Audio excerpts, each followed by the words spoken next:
सबसे पहले मंच पर उपस्थित कांग्रेस पार्टी के राष्ट्रीय अध्यक्ष, सीपीपी चेयरपर्सन, सीडब्ल्यूसी के हमारे साथी, सम्मानित मंच और पूरे देश से आए हुए कांग्रेस पार्टी के एक एक कार्यकर्ताओं को मैं क्रांतिकारी अभिनंदन करता हूं, आपको सलाम पेश करता हूं। दोस्तों, आज हमारे लिए बहुत गर्व का विषय है कि हम लोग एआईसीसी के सेशन में शामिल हो रहे हैं और ऐसी जगह पे शामिल हो रहे हैं जो अपने आप में एक ऐतिहासिक जगह है, इस देश के निर्माण में जिसकी बहुत बड़ी भूमिका है।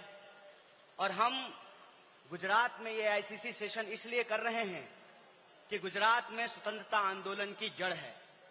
गुजरात वो भूमि है जहां हमारे राष्ट्रपिता महात्मा गांधी, सरदार वल्लभ भाई पटेल जी, दादा भाई नौरोजी जी का जन्म स्थान है, उनकी कर्मभूमि है। तो जब यहाँ पे एआईसीसी सेशन हो रहा है तो हमारा उद्देश्य यही है कि हम अपनी जड़ में जाएं, अपने जड़ को मजबूत करें, क्योंकि हमारे सामने एक बहुत बड़ी चुनौती है। चुनौती ये है कि हम आजादी के आंदोलन में शामिल हुए, देश को आजादी मिली और आजाद भारत के निर्माण में कांग्रेस पार्टी ने बहुत बड़ी भूमिका निभाई। पहले हमारी जिम्मेवारी देश को चलाने की थी, आज हमारी जिम्मेवारी देश को बचाने की है। यह भूमिका हमको अपने आप में समझनी पड़ेगी। देश को चलाने की जिम्मेवारी ऐसे थी कि देश आजाद हुआ, देश का संविधान बना और उस संविधान के आधार पर भारतीय लोकतंत्र फलना फूलना शुरू किया। कुछ दशकों के बाद कुछ ऐसी शक्तियां आज सत्ता पर काबिज हुई है जिन्होंने आजादी के आंदोलन में हिस्सा नहीं लिया। इसीलिए मैं बार बार कहता हूं, देश को आजादी माफी मांगने से नहीं, देश को आजादी लाठी खाने से मिली है, जेलों में जाने से मिली है। यह जो आजादी मिली है, इस आजादी को जो लोग मानते नहीं हैं, कहते हैं ना, जिन्होंने अपना खून पसीना नहीं बनाया हो घर को बनाने में, उनको घर की बचाने की कोई जद्दोजहद नहीं होती है। घर को जब बिगड़ रहा हो तो उनको कोई तकलीफ नहीं होती है। जो संविधान को बनाए हैं वही संविधान को बचाना चाहते हैं, जो आजादी दिलाए हैं वही आजादी को बचाना चाहते हैं, जो देश को बनाए हैं उन्हीं को देश को बचाना पड़ेगा। बताइए, कांग्रेस पार्टी का एक एक कार्यकर्ता जो देश की आजादी पर गर्व करता है, देश के स्वतंत्रता आंदोलन पर गर्व करता है, उस आजादी को बचाने के लिए आप संघर्ष करेंगे कि नहीं करेंगे? अगर आप संघर्ष करेंगे तो ये लड़ाई बिल्कुल आमने सामने की लड़ाई है। ये लड़ाई है कि एक तरफ वो लोग हैं जो काली टोपी पहनते हैं, एक तरफ हम लोग हैं जो सफेद टोपी पहनते हैं। वो जो काली टोपी पहनने वाले लोग हैं वो काले कानून लेकर के आते हैं।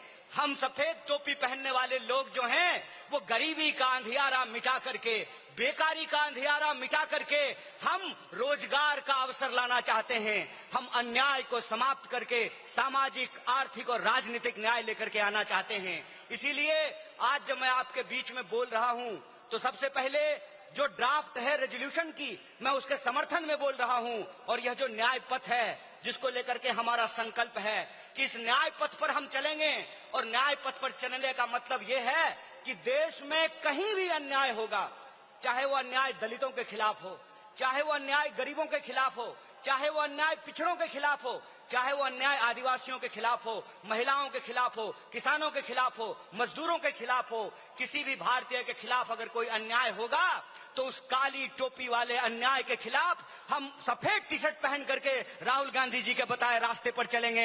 हम न्याय का योद्धा बनेंगे और न्याय का जो हमारी पहचान है, न्याय का जो हमारा ये सिंबल है, उसी से हम इस देश को बचा सकते हैं। और देश को बचाने की जो मुहिम है, इस संबंध में मैं आपको बता दूं कि आज एनएसयूआई का स्थापना दिवस है, फाउंडेशन डे है। स्टूडेंट और यूथ की एक बहुत बड़ी भूमिका है। स्टूडेंट और यूथ अलग अलग तरीके से इस देश में अपने हक और अधिकार को लेकर के संघर्ष कर रहे हैं। यह जो लड़ने वाले लोग हैं, जो न्याय के लिए लड़ रहे हैं, वो असल में कांग्रेसी हैं। और जो विचारधारा से कांग्रेसी हैं उनको हमको साथ लेकर के आना पड़ेगा। और मैं कांग्रेस के एक एक कार्यकर्ता को धन्यवाद देना चाहता हूं कि आप इस दौर में कांग्रेसी हैं, जब लोग गद्दारी कर रहे हैं, कांग्रेस पार्टी के साथ बेवफाई कर रहे हैं, चंद दौलत के लिए, चंद सिक्कों की खनक के लिए अपनी पार्टी से गद्दारी करके उस विचारधारा से समझौता कर रहे हैं, उस वक्त आप कांग्रेस का झंडा थाम करके खड़े हैं। आप सिर्फ कांग्रेस के कार्यकर्ता नहीं हैं, इस देश को बचाने वाले आप जो है सेनानी हैं। जो स्वतंत्रता आंदोलन इस देश को मिला है, स्वतंत्रता सेनानियों ने जो स्वतंत्रता हमको दिलाई है, उस स्वतंत्रता को बचाने वाले आप संविधान सेनानी हैं। इसीलिए मैं आप सबसे अपील करने के लिए आया हूं कि ये आमने सामने की लड़ाई है, ये विचारधारा की लड़ाई है, और इस दौर में हमको उस रास्ते पे नहीं जाना है जो आसान रास्ता है, जो लालच का रास्ता है, जो कुर्सी का रास्ता है। मैं कहता हूं कि इतिहास ने हमको मौका दिया है, कांग्रेस पार्टी ने हमको मौका दिया है, तो हम एमपी एमएलए बनने की कोशिश जरूर करें, लेकिन हम जिस दौर में रह रहे हैं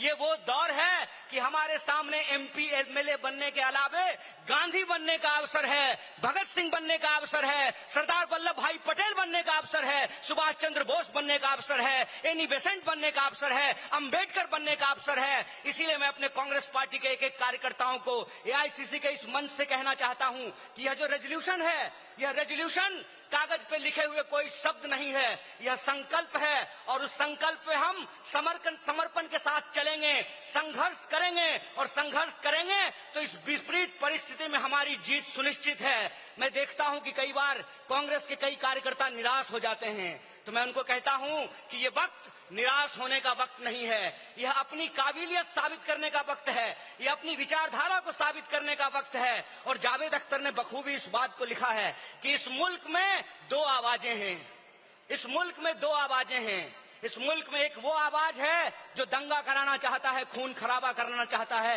नफरत फैलाना चाहता है, और एक वो आवाज है जो मोहब्बत और न्याय की आवाज को बुलंद करना चाहता है। इसीलिए हम कहते हैं कि मुझे पामाल रस्तों का सफर अच्छा नहीं लगता, जिस दर जाते हैं लोग उधर जाना अच्छा नहीं लगता। आप कांग्रेस पार्टी के ईमानदार कार्यकर्ता हैं, आपके कंधे पर देश को बचाने की जिम्मेवारी है, आपके कंधे पर संविधान को बचाने की जिम्मेवारी है, और हमको पूरा भरोसा है कि आईसीसी सेशन के माध्यम से पूरे देश में यह संदेशा जाएगा, और कांग्रेस पार्टी का एक एक कार्यकर्ता मजबूत होकर के अपनी काबिलियत को साबित करेगा।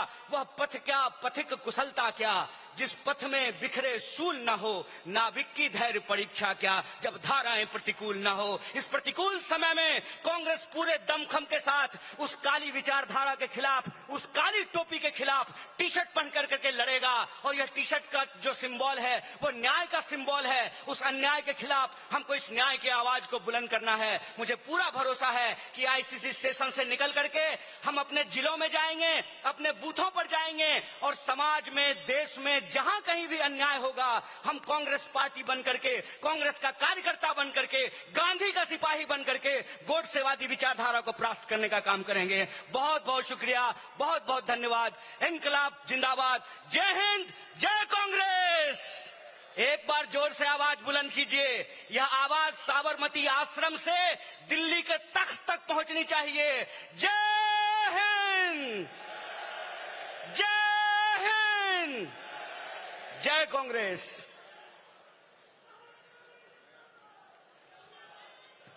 अब इंदिरा मीना जी राजस्थान, छायाबेन पटेल जी गुजरात, रोजी जॉन जी केरला, राजेंद्र गौतम जी पूर्व मंत्री दिल्ली, आप सब भी मंच के साथ में आ जाएं।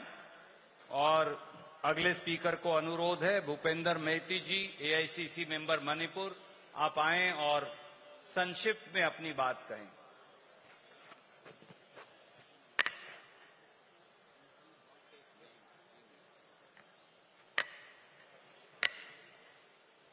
I am here to support the resolutions passed by Sachin ji and supported by Shri Shashi Tharoor ji.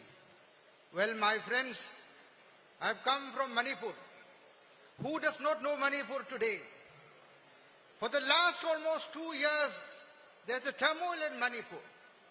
And I must tell you that if there were Congress Prime Minister in this country, the turmoil in Manipur will not have taken place.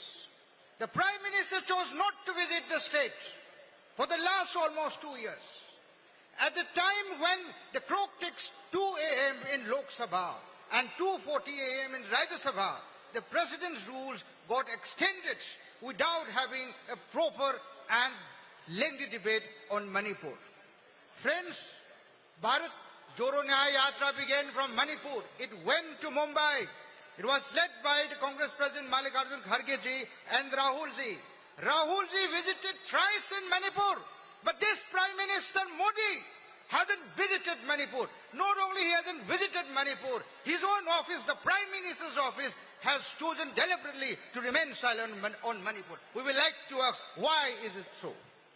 Well, friends, time has come for us to give this reply in a democratic way. And the democratic way to give reply is to ensure that the divisiveness, the politics of divisiveness does not become successful in the entire country. What is happening in Manipur is nothing but it's a battle between divisiveness and inclusivity. We stand here for inclusivity while the other side stands for divisiveness.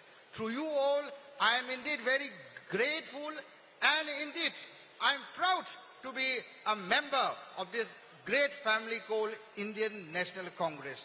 With this note, thank you. Jai Hind, Jai Congress. News nation अब WhatsApp पर खबरों के ताजा update के लिए news nation के इस QR code को स्कैन करें।